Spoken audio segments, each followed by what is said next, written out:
Similar to how the public tried to destroy Taylor Swift in 2016 and then she came back with a record-breaking Reputation album, Ariana Grande is pulling insane numbers with Eternal Sunshine despite the public criticizing her insanely over the past year.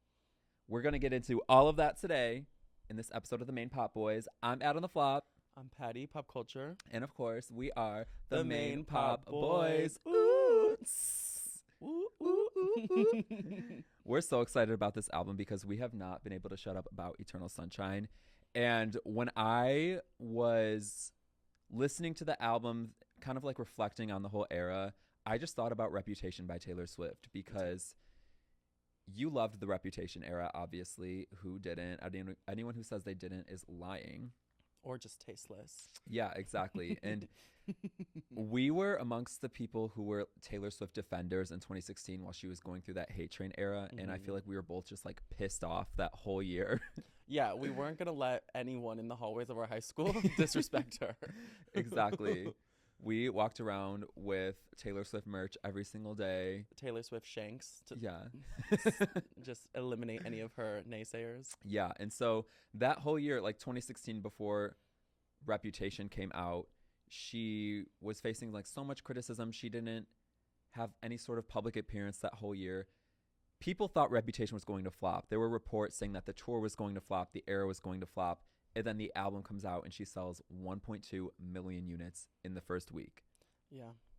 Yeah, that's insane. And I think the world has been missing the drama and the sheer force of a Reputation era similar to that. Mm-hmm. And the Reputation era by Taylor was so monumental because her chips were definitely down. The world was stacked up against her. It seemed like anyone on social media, anyone in the public was just loving hating on her. She was the punchline of every joke. It was almost like a virtue signal to like be like, you know, I hate Taylor too. It was cool. And right now hating Ariana is cool. So we've never seen a pop diva down, hashtag diva down, like Ariana Grande is right now. So we were really interested to see what she was going to bring and if she was going to swing the Reputation bat, and she definitely did. But in her own unique way, I think this album was not necessarily the anger of the Taylor Swift angst, like how dare you, look what you made me do. Yeah. Ariana was more so like laying down her weapons and saying like, look what you've done to me, admitting a lot of heartbreak, a lot of depression, a lot of sadness that has come with this. And she's kind of like letting the haters win and take everything away from her except her truth. So I think this Reputation era is totally different, and this hopefully will be a referential era that will rebuild her back up to the top just like Taylor did, and it will be referred to as the Eternal Sunshine era sometime in the future because the numbers are really showing in her favor. The numbers are numbering, and you're right. There were no like snake imagery for the Eternal Sunshine era. It was very much like a teddy bear stuffed animal. Yeah. Like she started with Yes and, which was a very fun dance house song, whereas Look What You Made Me Do was very dark pop, sort of like look what you made me do. Yeah, no, I thought Taylor Swift was going to commit murder when she said the world moves on, another day, another drama, but not for me. All I think about is karma and like your name in red underlined. I was like, someone put her on some sort of like watch list. Imagine if Ariana did release a song like that for this era. She went from like her blonde hair to just dark hair. And then, Yeah. like, Oh my God, just like shaved head. I got a list of names and yours is in red underlined. Why do I kind of want an era like that from her though? Right. But no, I do think that there are similarities with this and that era in terms of like what the public was saying about both of them, and then people thinking that their eras weren't going to succeed as much as they did.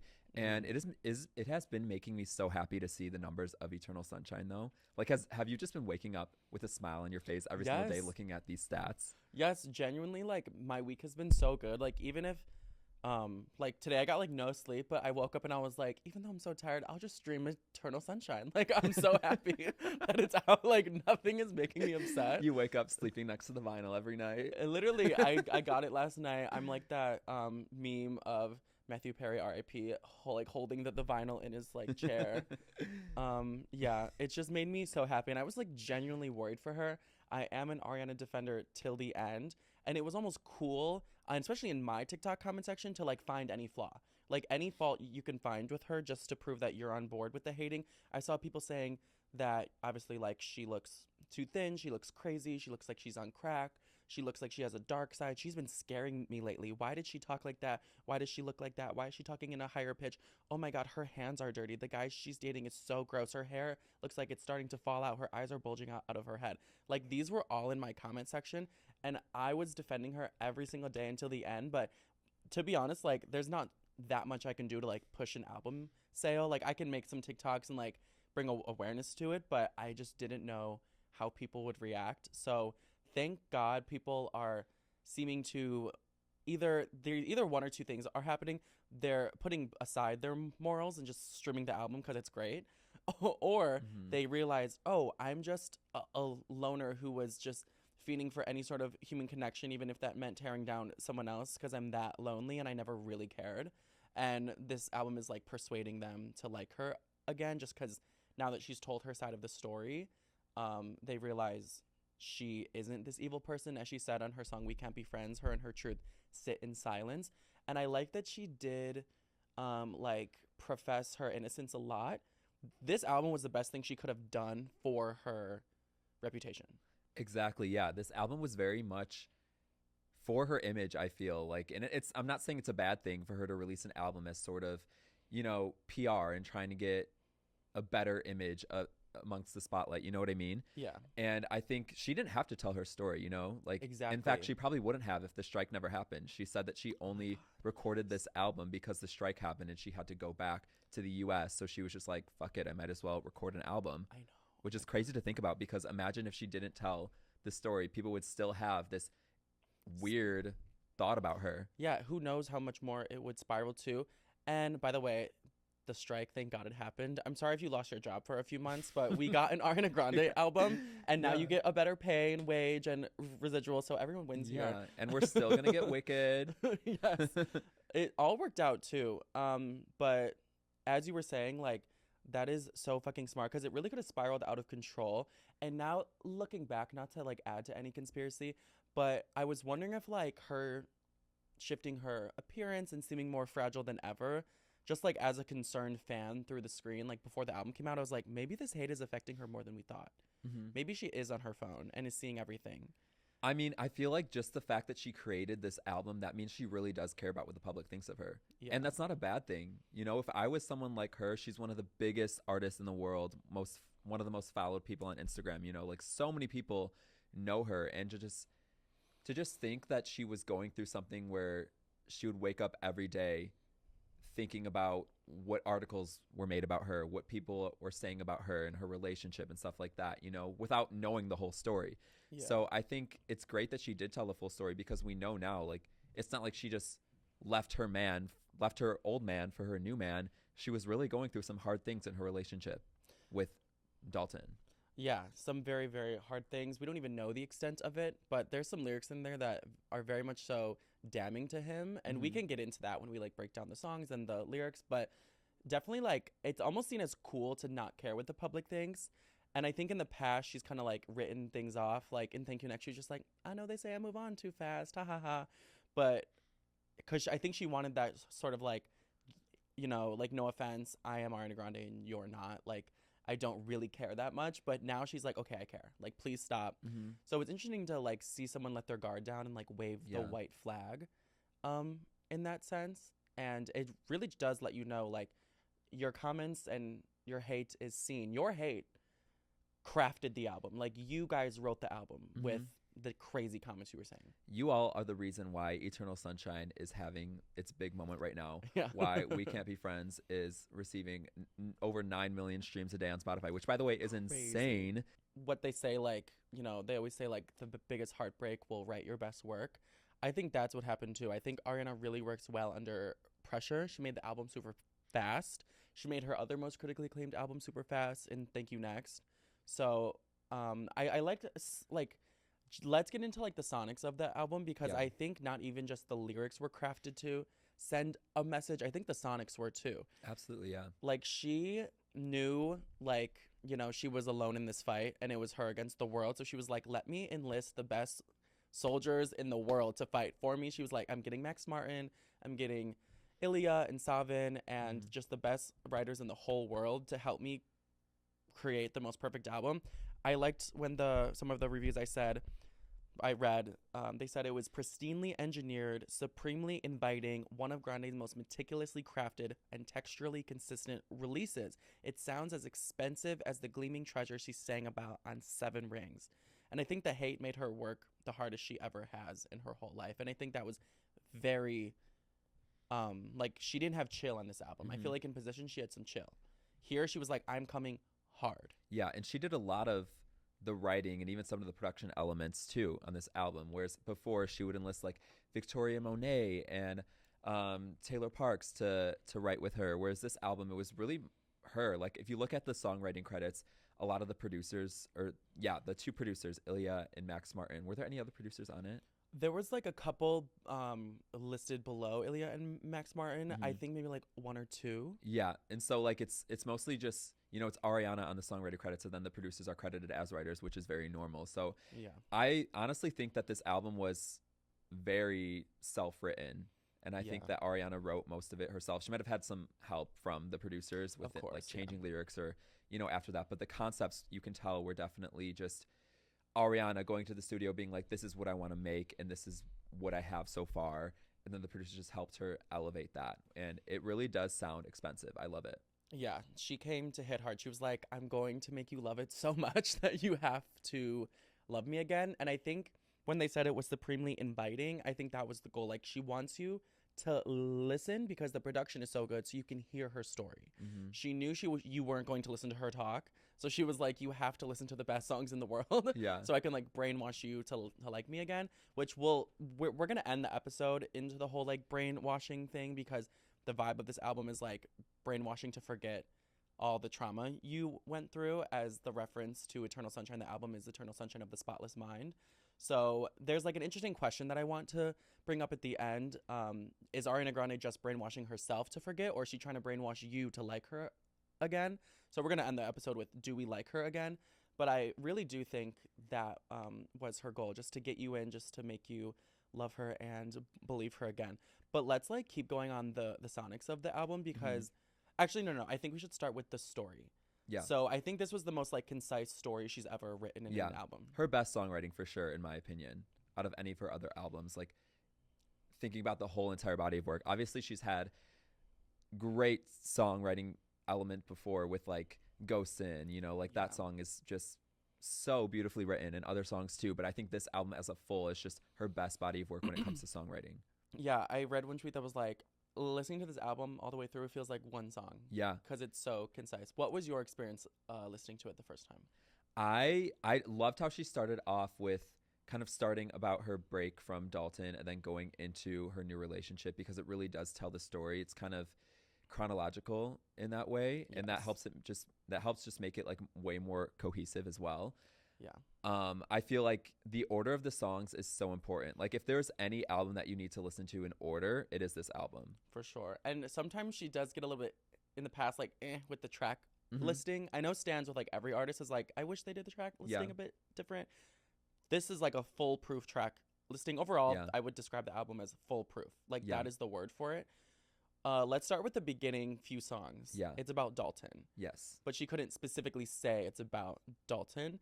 I made a YouTube video about this just because I thought it was interesting, but there was a confidentiality clause in their divorce that said Ariana Grande cannot talk about them, basically, even in like a fictionalized way.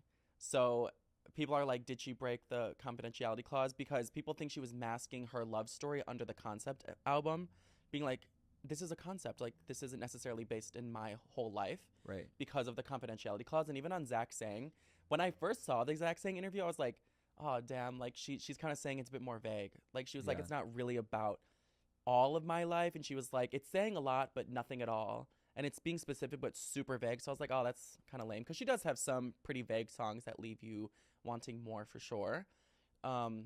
But when the album came out, I was like, this is very specific. Yeah, maybe she said that on Zach Sang just because of that.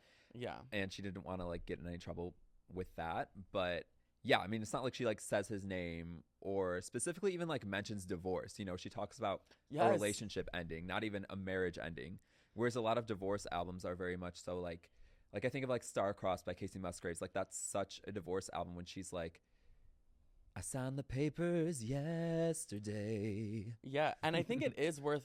By the way, I love that I song. love that album and when that song. when you started singing, I was like, I want to have him sing the whole thing like right now because I just love it. Yeah, like there was nothing about like, you know, signing papers, ending a marriage. It was just relationships ending, which is, you know, that is a vague concept. But By the way, Casey Musgrave's new album comes out this week. oh my gosh, wait, it's this week. Yeah. Ah! Yeah, on Friday. By the way, we want to do like a series here where we're gonna review every pop girl album that comes out this year and like rank them amongst each other and like give them scores as if we are like the Recording Academy and who would we give the album of the year, because I feel like this year is like the pop girl like Royal Rumble, like everyone is putting their names in the hat when it comes to albums. So we just want to like do our own kind of ranking, so make sure to stay tuned for the main pop boys. But Casey Musgrave's next week. She had made a really good divorce album, and I think it is worth like singing about a divorce. Like, you went through a divorce. I think you should capitalize on that. You should sing about it. You should do all the like archetypes of a divorce album and say you signed the papers and all that. But she had to say, she referred to Dalton as a situationship. Yeah, that's what gagged me. Yes, that was one of the lines where every reaction I watched, everyone was like, yeah, situationship. I was like, wow, you didn't think of this as a marriage. You thought of it as a situationship, which honestly, it goes to show how distant they were at the end of their marriage. Because if she has to refer to it as a situationship, it's probably like, okay, they're spending a lot of time together, staying together, you know, talking, but they're not having that same connection they had early on in their relationship or early on in their marriage. You know, even though they were close together and he was staying with her in England, because he was, right? Yes. They were still distant and they were having issues. Yeah, and I think it's very much an interesting kind of crazy thing to call your marriage a situationship. Mm-hmm. Even if you weren't like maybe close towards the end, it's like, whoa. Yeah. You got married to that person. Like, if one of like my 3 or 4 like inevitable ex-husbands in the future called me a situationship, I'm gonna be upset. Inevitable ex-husbands. Yeah. 3 or 4. Yeah, at least. Yeah, but I mean, maybe she did that also to just make it more of a vague thing and to get people. I feel like she really did want people to relate to it too. Yeah. Which I think was smart, because if she had taken the route where she's talking about a marriage ending, obviously a lot of her fans wouldn't be able to relate, because I feel like a lot of her fans are younger, like early 20s, you know, mid 20s. And so a lot of her fans probably aren't married. So yeah, she is good. We talked about this on a different episode, but she's good at like making it specific to her, but like, well, like vague and like relatable enough where you know what she is referencing, but you can make it about you too. Sorry, I was on my phone because I read this comment by someone that said she had to use situationship because she can't legally say the word marriage divorce, referring to hers and Dalton's. yeah, which is wild. Which, I mean, yeah, I guess if the song was about marriage, or like specifically saying marriage or divorce, it would have been an entirely different concept. Yeah. And I'm sure Dalton would have came for her. Yeah. Ultimately, like, we know the song is about him just For because sure. of like everything that happened. But yeah, so you were gagged right at the start of the album, right? Yeah, for sure. And I like this variety review of it. Speaking of like how she will mine details of her personal life, they say, of course, Eternal Sunshine, the title is ironic, because it's a selfly referential musical diary of a life lived very publicly by someone with a Beyonce Taylor-esque level ability to share just enough to keep her ravenous fans both informed and guessing at the same time. And I think that is very true in what she was doing there. Oh, and we're very informed about Dalton now. We never really knew him, but now we hate him. Yeah. Now we know everything about him. Yeah, welcome to our shit list. Yeah. Now the fans were like really hating him, especially for lyrics like on Don't Want to Break Up Again. She said something about how she cries at night and he turns up the TV to drown out her crying. Going to bed crying is crazy. Going to bed crying and not giving a shit that your like wife named Ariana motherfucking Grande is crying in your bed. How egotistical and like in your own world, emotionally unintelligent do you have to be to let your wife go to bed crying? Like, I don't care what she did that day. Yeah. Like, that's really fucked up that you're like turning up like Love Is Blind to drown her out. At the end of the day, you are next to Ariana Grande. Yeah. The queen. Yeah, your And financial provider. yes, yes, and to just like let her go to sleep crying, thinking about Ariana crying at night, like makes me so sad. Yeah. It almost makes me like I don't even want to think about it. Like I need to like put those things in my head to like not even like remember Oof, that. yeah, Cuz I that's can like start crying right now, honestly. it's very fucked up. I do think she took it easy on him still though, because not only were the songs not that mean, yeah, she did expose him a bit, which I think was well deserved if he really did Hmm. those things, but I also think she kind of took it easy. Like Bye is kind of a happy breakup song. Hmm. You know, at least we both tried. And then the Yeah, next song she's like, "You didn't even try." But still like she's trying to give him some grace. And then we get to the midpoint of the album where it's songs like Eternal Sunshine and True Story come in where she's starting to like shift it into like, okay, let me take some responsibility as well. yeah, which I think is smart too, because obviously she's aware of what people are saying about her, and she doesn't want to be like, okay, you all are completely wrong. Like I did nothing wrong at all, and which. Yeah, that's like I said earlier. That's not something that she had to do. Like she Yeah. took accountability, and at that point, nobody can hate on her. No, I completely agree. And I like how she can plead innocence yet take responsibility for the gray area of it all, Yeah. for how it looks bad, for how she played into her own divorce's demise. Mhm. Because, of course, she did. I'm sure she thinks she could have tried harder as well. In the song, she did say she tried to go to therapy. She blamed it on herself for her own codependency. But then in Eternal Sunshine, she does expose Dalton for kind of like moving on first. She says, "So now we play our separate scenes. Now she's in my bed laying on your chest. And now I'm in my head wondering how it ends." Which is one thing that I hope everybody is gagged about, because everybody just assumed that Ariana moved on like right away, started dating Ethan, not thinking that Dalton was also moving on, let alone, before Ariana did. Yeah. Like if your marriage is dead in the water, like girl, don't beat the dead horse. Like it's Yeah. just dead. And the in the intro she's like, "How do I know if I'm in the right relationship? I had an interaction 5 weeks ago. I wonder if he's thinking about it." Mhm. I think that means she interacted with Ethan and felt a spark and she knew for sure her relationship was dead. Mhm. But like I always say this, but like there was no home left to wreck.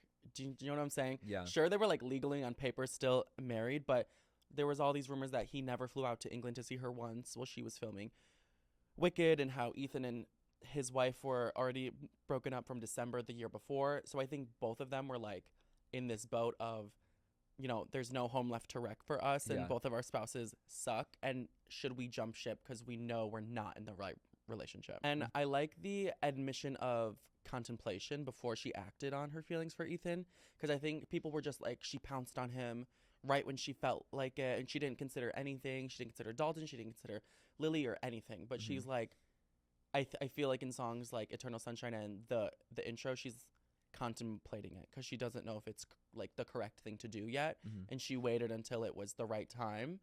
And then she also admits like the gray area still makes me look bad, but I'm Mhm. not the homewrecker you think I am. She is not. And yeah, I hope that everybody feels so stupid after hearing these songs. Thank you. Everybody hating her. What I was saying is like in like 5 years when you look back, if you didn't support Ariana in 2023, it'll be like if you didn't support Taylor in Yeah. 2016. Like you will look back and be like, I was misogynistic. Yeah. No, literally. And there's so many people now who are like, yeah, I hated Taylor Swift, but now they like her. Yeah. Now it's like unclockable love for her, and I just can't wait for Ariana to just take over. We've definitely gotten like a surplus of Taylor, so I'm happy that like Ariana's here. Right. Yeah.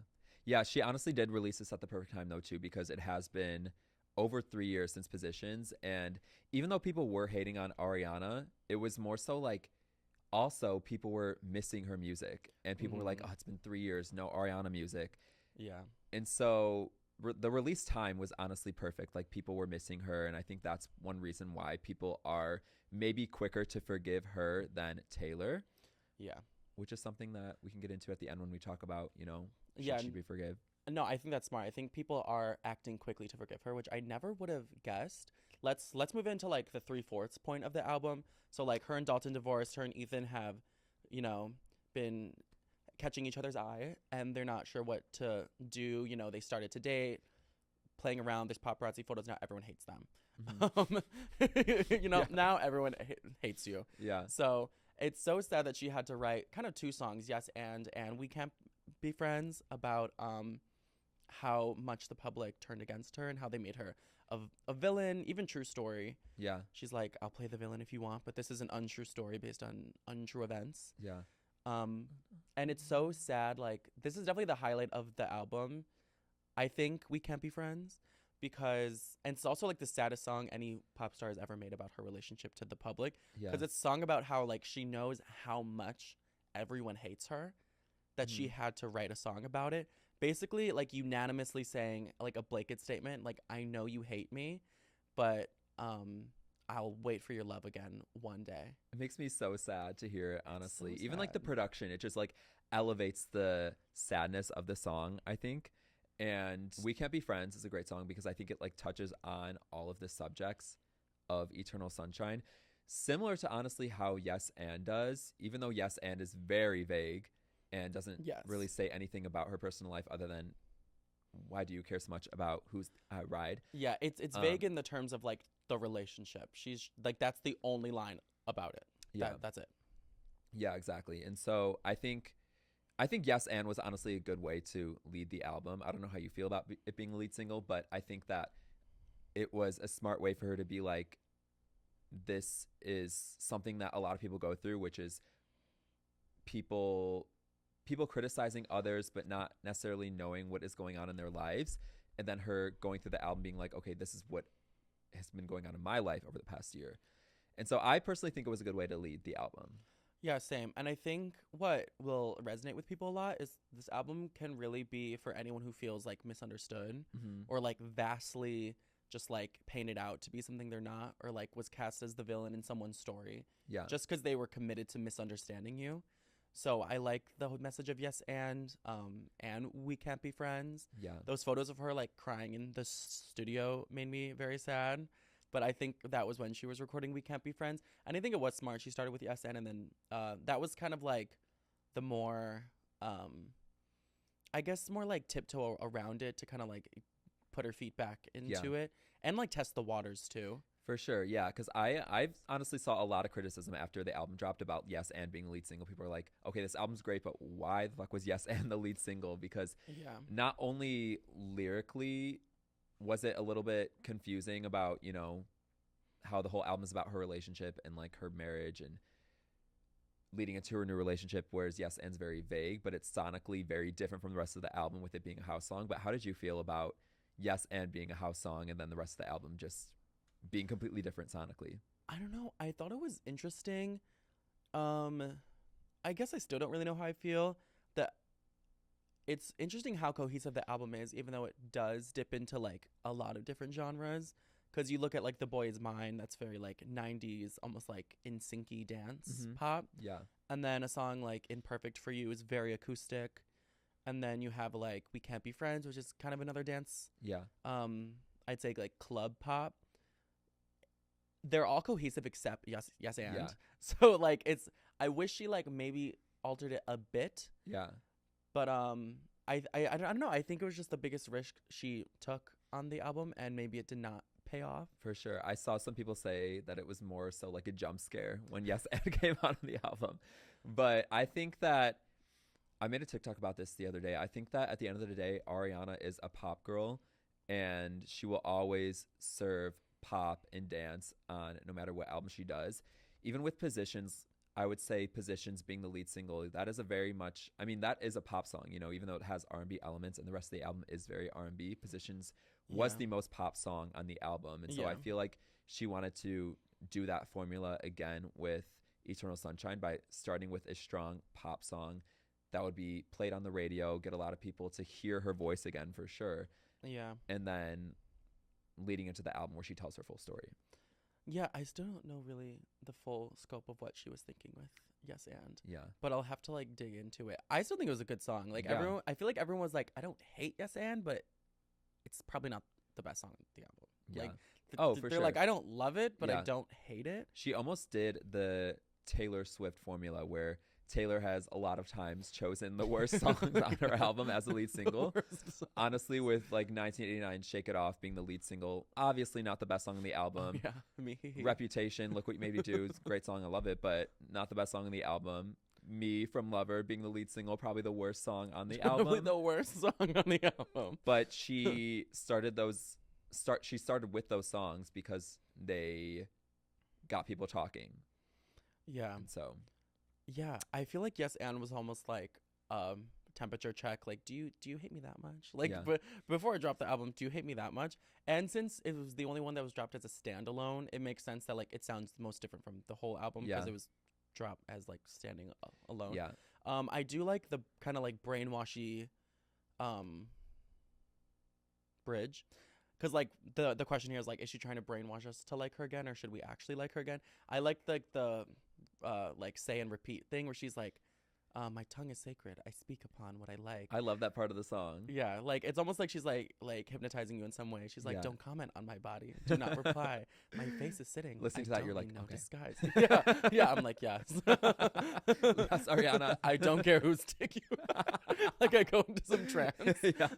But it's like, and I love the video. She has like her tuning fork, and she's like, my face is sitting. I don't need no disguise. Like, stop commenting on my stuff. So I think that was like a necessary thing where she was like, I'm being vulnerable, but at the same time, like, you know, suck my dick. Yeah, exactly. Like, who honestly gives a fuck about who's I ride?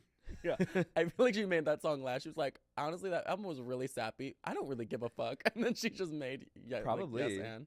That would make sense, honestly. Yeah. Yeah. Interesting I that don't she know. went the house route for that song, but I will not criticize her for that because it's a fun song. It's fun to dance to. Gay clubs love it. Whatever. Yeah, I mean, I still get down to it. Yeah. We Can't Be Friends though. I feel like we kind of got off track of like the plot of the album, but We Can't Be Friends is definitely where she's like admitting like, y'all hurt my feelings.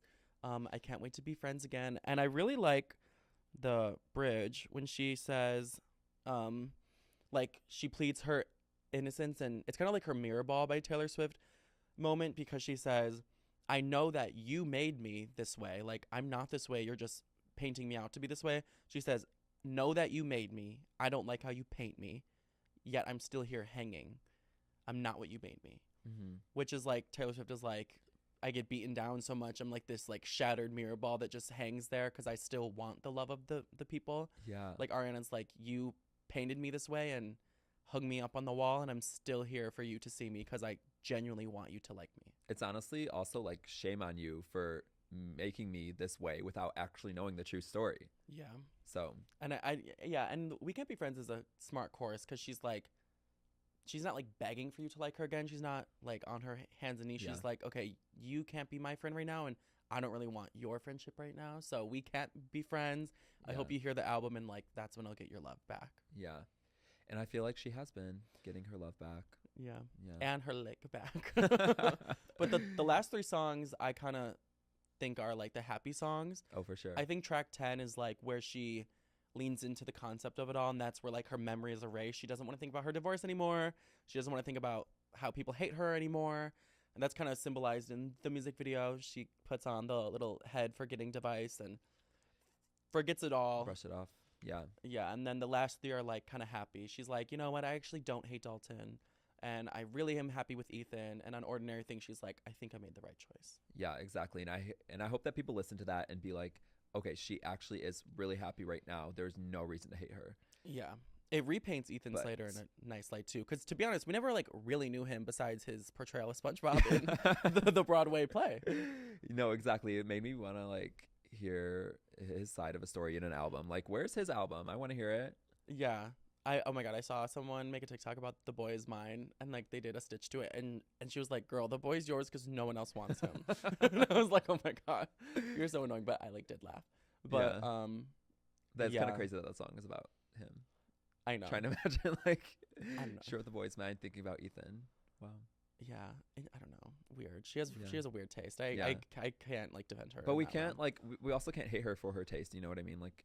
Yeah, I mean, I have a weird taste too. I only date men in like their 60s. So. Yeah, and like I would never judge you for that. Thank you. Yeah. So yeah, I am happy that Ethan was kind of like repainted in a good light, and Lily J is just probably punching a wall somewhere. Yeah, she's writing her album now. I don't even know what. Like, I'm so over her. Yeah, I mean, she never started, but bless her heart. That's all I gotta say. Yeah, and she never even said she home wrecked. All she said was she's not a girl. You know, she's kind of observing what the public are thinking about her Ariana right now, which is that's all she's thinking about right now. That's all she's thinking about. It's taking over her life, and she is pissed. Yeah. Yeah. Very interesting. I'm not even gonna say anything about her. I hope she's enjoying Whoville with her baby Who, because who the fuck is she? But yeah, so that's kind of like the lyrics of the album. Mm-hmm. I feel like we could get into how people are critiquing, because as we were saying, it is like a foolproof album. Mm-hmm. I think sonically the lyrics are best they've ever been. The production is the best it's ever been. It's foolproof. So there is one critique I'm seeing a lot where people seem to think she's referencing too many other bodies of work in one album, and she's relying on like taking cuts of musical greats to make her own great album. I hate this kind of criticism because people are acting like inspiration does not exist. Exactly. And that people can't take inspiration and bring that into their own body of work, because it's not like Ariana is copying anything. Like, she is making this whole album so original, even though she has taken inspiration from other artists. Yes. And yeah, like other ideas, you know, like if I was creating an album right now, I would be inspired by so many things. Yeah. And no, exactly. I think she did teeter the line sometimes. This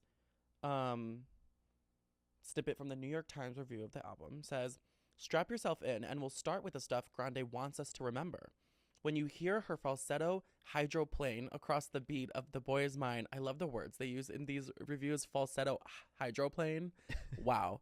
"You'll remember Brandy and Monica singing those same words back in 1998. Yeah. When you hear Grande cooning along the disco gallop of We Can't Be Friends, Wait for Your Love, you'll recall Dancing on My Own from Robin's Dancing on My Own in 2010. When you hear the friendly pop house thump of Yes and, you will flash back to the indelible frisson of Madonna's Vogue, circa 1990. And when you see the inspiration in Grande's music video, you'll remember Paula Abdul's Cold Hearted. If you check the credits, you'll keep seeing Max Martin, which means you'll remember this slew of millennial lore that she's including." And then they kind of questioned, "Music feels this easy to get into.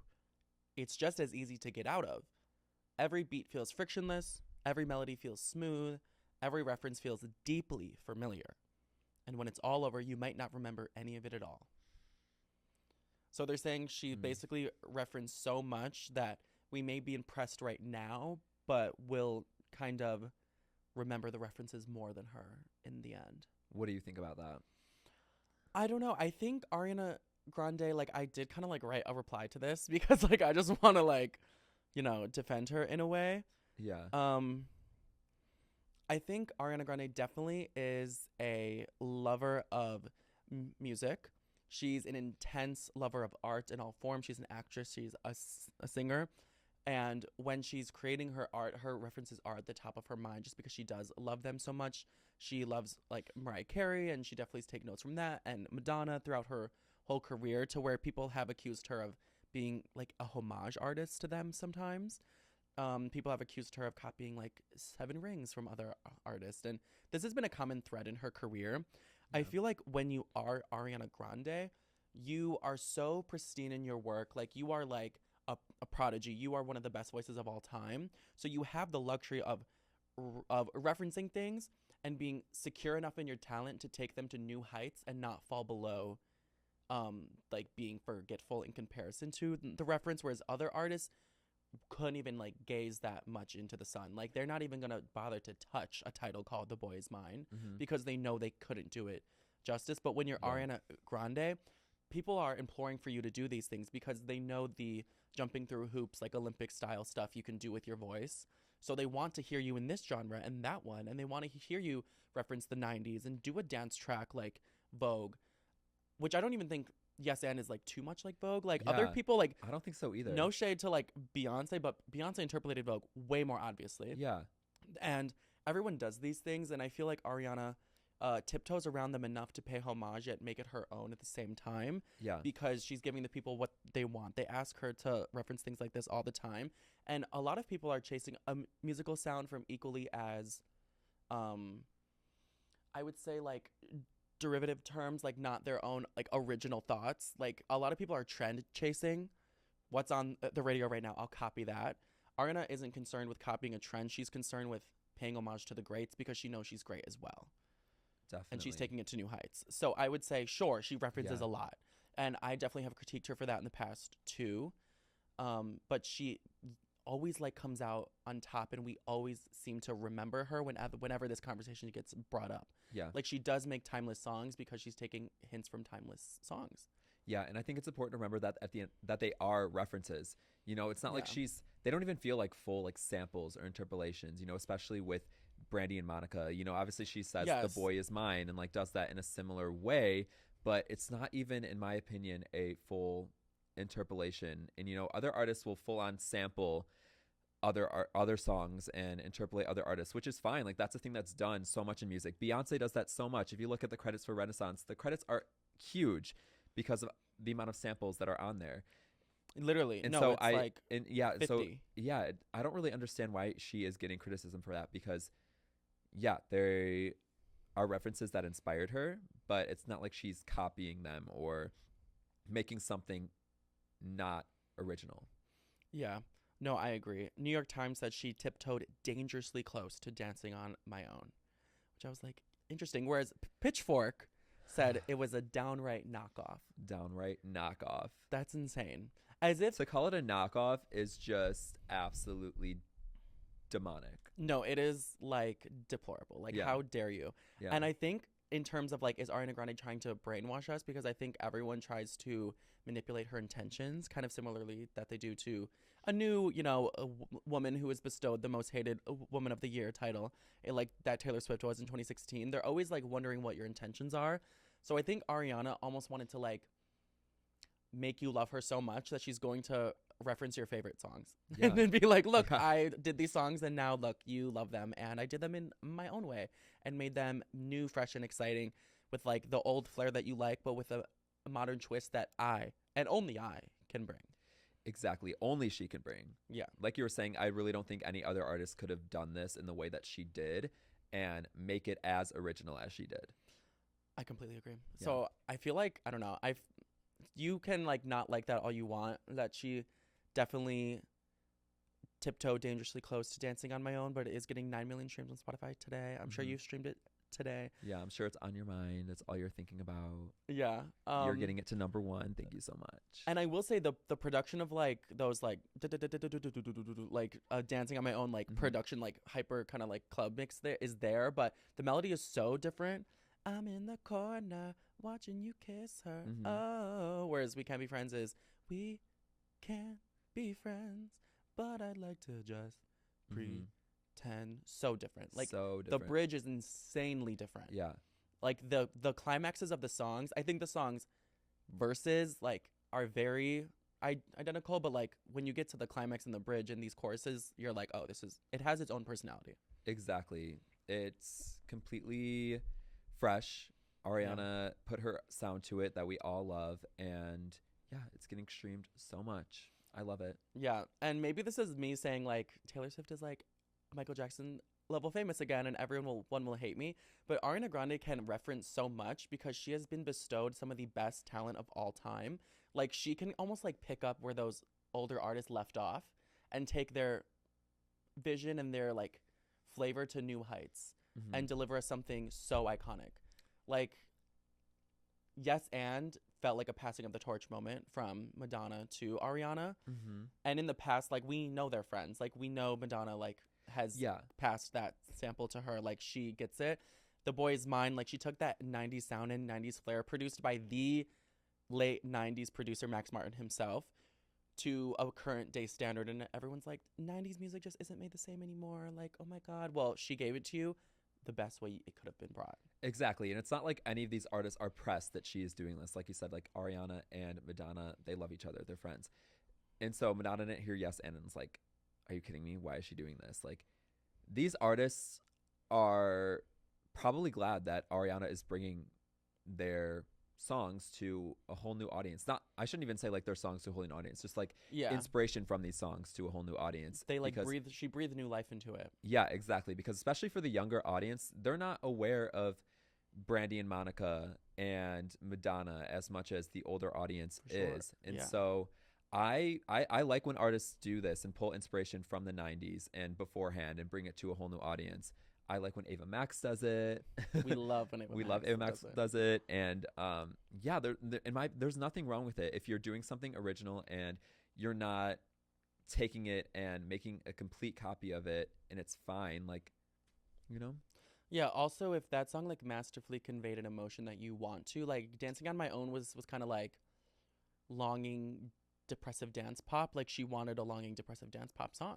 Mm-hmm. So of course she's going to like take from those kind of like the treasures of that genre. Yeah. I saw people even saying that Nobody Gets Me by SZA sounds a lot like Imperfect for You, as if she's trying to like grift off of her now. Yeah. And I'm like, what? Like it's just an acoustic song. Literally. And yeah, even like Nobody Gets Me by SZA, that has references, not even references, but I feel like similarities to other songs too because of the chord progression. Like Fade Into You by Maisie Starr, it has the same exact chord progression as Wow. Nobody Gets Me by SZA. And even Clocked. like Tate McRae's song on her album, I'm like blinking on the name of the song, but there's a song that has like that same exact chord progression and people are like, this sounds like this song, you know? So people need to understand the difference between having a similar chord progression and similar instrumentals than Agreed. directly interpolating or sampling something, because that song doesn't sample SZA, it doesn't sample Maisie Starr. It's its own song that just has a similar chord progression. Also, it's like a bigger risk to reference because if you let us down, like that's really bad. Mm-hmm. So yeah, I don't know. The numbers are doing so good. It's only going up on Spotify every day with 49.4 million streams on the fourth day. Her SNL performance really helped. Yeah, definitely. I'm seeing so many viral content out of that on TikTok too. Yes. And I also think it's super fascinating how well this album is doing despite what's going on between UMG and TikTok right now, because obviously the songs cannot be used in their own original way on TikTok. So I'm seeing a lot of altered versions of We Can't Be Friends being used on TikTok, like whether it's sped up or slowed down.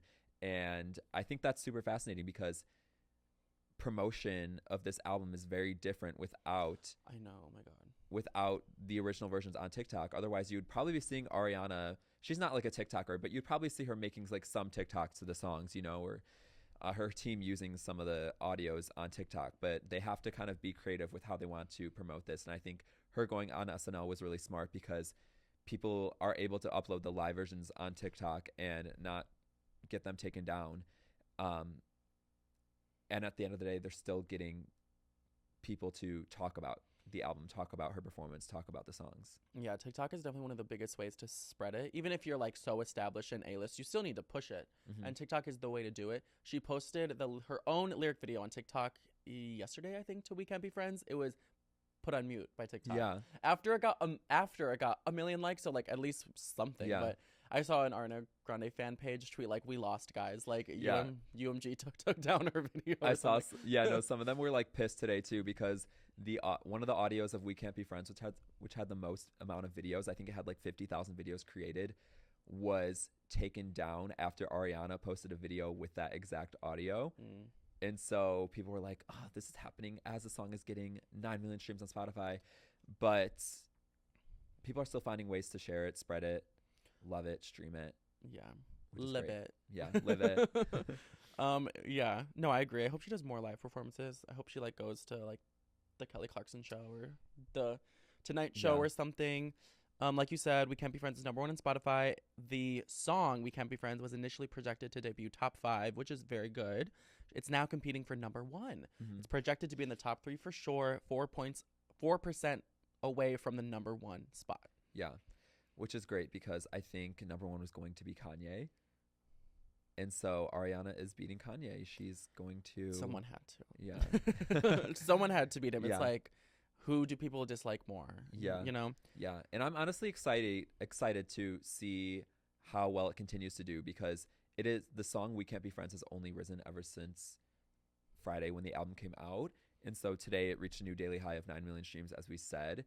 But I'm so excited to see it rise. I remember feeling a similar way when Flowers by Miley Cyrus was rising. And I remember when she released it, it debuted with like 7 million streams. And then it got up to like 17 million daily streams, which is insane. So I'm excited to see That's the nuts. journey of We Can't Be Friends and the peaks it reaches with streams. Yeah, I'm so excited. 17 million daily streams. Mm-hmm. Oh my god. Insane. That's crazy. If Ariana can get to that, that would be incredible. That'd be number one for sure. I think she could. I think if her team does the right moves, I think if she does more performances, it could definitely happen. They just have to act on it quickly because the song is rising as we speak.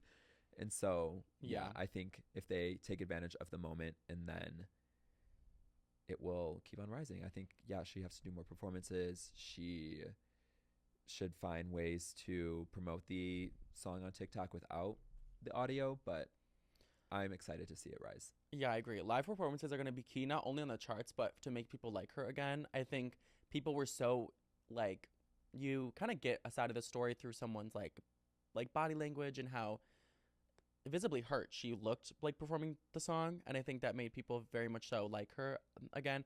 We've never really seen her cry like that in the We Can't Be Friends music video, so I think any more like live action we can get from her, exactly, because if there's great. anything people are obsessed with, it's her live vocals. And I think that is a big reason too why she did the Yours Truly live edition for the 10-year anniversary, because this was in the heat of all the hate she was getting. And then she started teasing it by posting the sheet music of Yours Truly. And I honestly think that part of the reason why she did that was because she's like, okay, I'm getting so much hate right now. I haven't done anything music related in so long.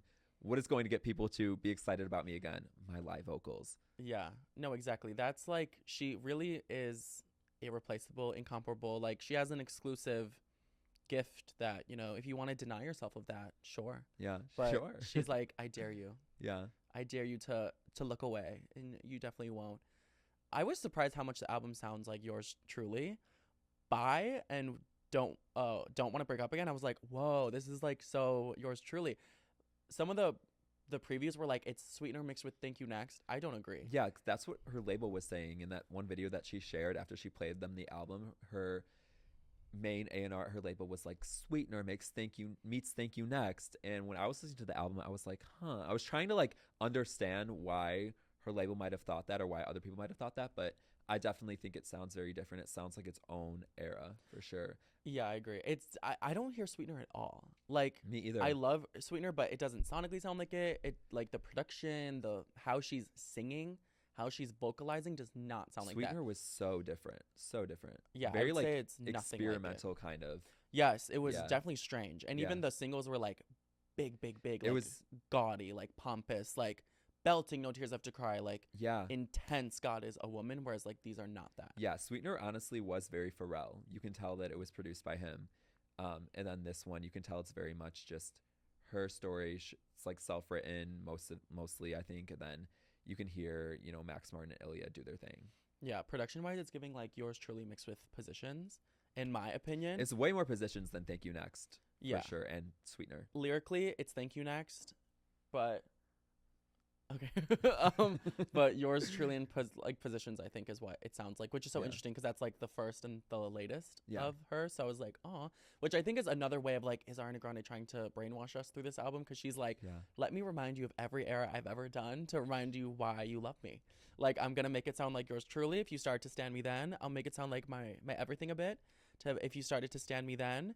I don't think it sounds like Dangerous Woman at all, but that's like the least it sounds like. But I'll remind you of Sweetener and Thank You Next and Positions, just like to make you love me. Yeah, and she was so smart for that. She honestly took inspirations from those eras and then made an entirely original project that sounds like its own era, which I love. Yeah, she's definitely pulling out all the stops to like brainwash you, and it's like Kris Jenner PR kind of like story like manipulation here. Like the level of pristine not like manipulation, that's not the word, but like narrative like rewriting, like, which is the truth, by the way. I would say truth exposing narrative rewriting, like this is the true narrative. Like this is the best thing she could have done for herself, the way it sounds, her story. So I want to read this quote from the Washington Post. It says, yes, Grande's recent romantic turbulence has been thoroughly mulched into clickable heaps of digital gossip.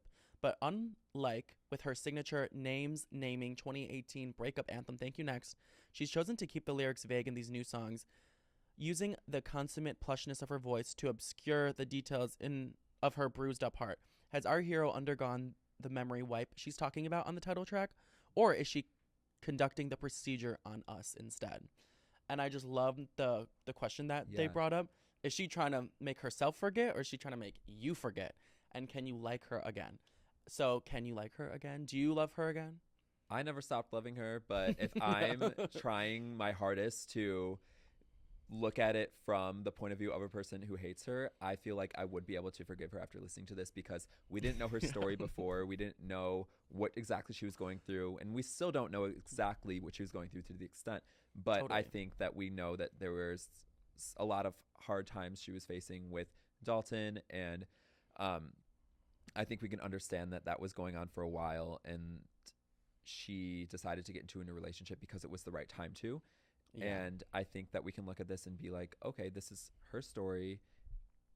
You can understand that there was no homewrecking going on, honestly. Like, there was no cheating, no homewrecking, and that was one thing that people were saying about her and criticizing her for. Yeah. So I think that people should just enjoy the music and be glad that she's even deciding to tell her story. Yeah, because we could have lost her. Like, you guys could have scared her off. Yeah. And I would have never forgiven you. I would have burned the world down. Yeah.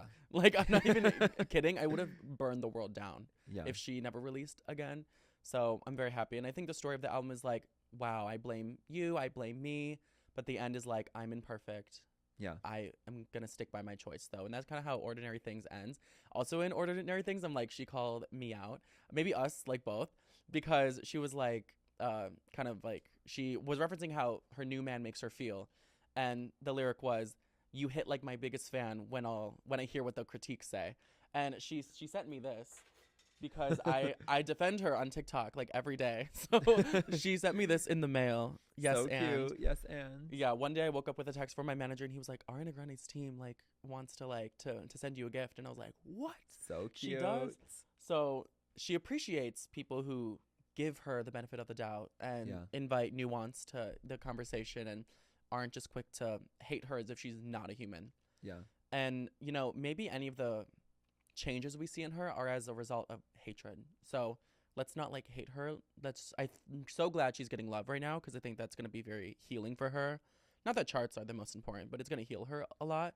Oh, for sure. But when she said that lyric, I was like, she has seen me and has thanked me for like defending her. So I was like, that lyric's about me. Like, no, that's so cute, honestly. It makes me so happy. And I truly hope that she is reflecting on what people are saying about her right now and is feeling a lot better about it and is feeling a lot more happy.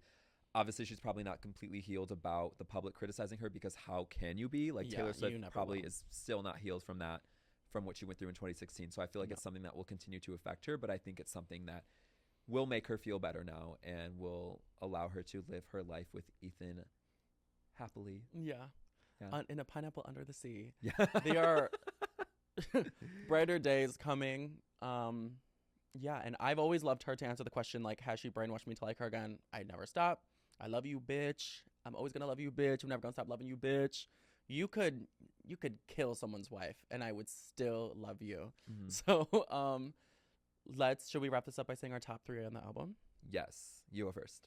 No, you go first. Okay. Oh, okay. I have to think about it. Yeah, no, I was like, okay, I have to think about it too. Like, on the spot.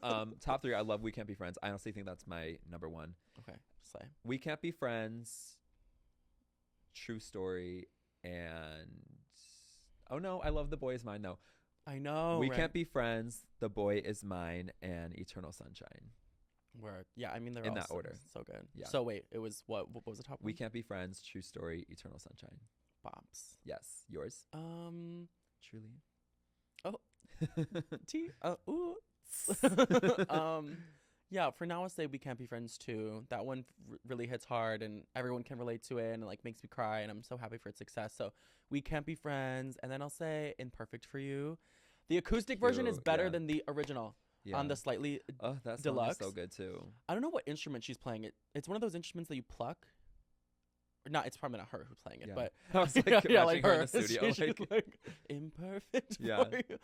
No, I love the acoustic though. I wish she made that like the real version. Yeah. And I think I just love it because she performed it on SNL. But We Can't Be Friends, Imperfect for You, and I Wish I Hated You. That's like a sleeper hit for me. So sleeper hit. But The Boy Is Mine is like a really close top 3. Like it's like almost gonna surpass I Wish I Hated You. That song is it just like makes me feel like so Yeah. vibey. It's like a Max Martin like uppercut. Yes, exactly. It's so good. Yeah, it's a different side of the album that I just truly enjoy. Yeah. But- So I think Ariana Grande has literally made a masterpiece, not Mhm. only sonically, but for her reputation. And Yeah, I think just like Taylor, she's come out on top. she did. And no matter how much you hate her, how much you still continue to hate her, she is winning, and the numbers prove it. Just Mhm. like Reputation. And if you don't like her, don't go to the Ticketmaster waiting list when the tour starts, because we will Mm-mm. be in the line first. Don't even bother. Don't bother, guys. Well, Well. thank you so much for joining into this episode. We truly did enjoy talking about Ariana Grande and talking about how much love we have for her and the similarities between what we're seeing with this era and Reputation. Make sure to subscribe, rate it 5 stars on whatever platform you're joining in on. And yeah, Yes, make sure to rate us on Spotify for sure. We appreciate that. Please, please, please do that if you're listening there. We really want to push it on Spotify, and we're gonna rate and do like a big deep dive for every album from a pop girl coming out this week. Maybe we can do Casey Musgraves and Billie Eilish and Beyonce and Taylor. so many pop girls. Yes, We're throughout excited. the next few months. So when the main pop girls drop an album, the main pop boys will review it. And yeah, just thank you for listening. We love you. We love you so much. So much. We have feelings for you. So Bye. bye. Thank you. Thank you. Next. Thank you.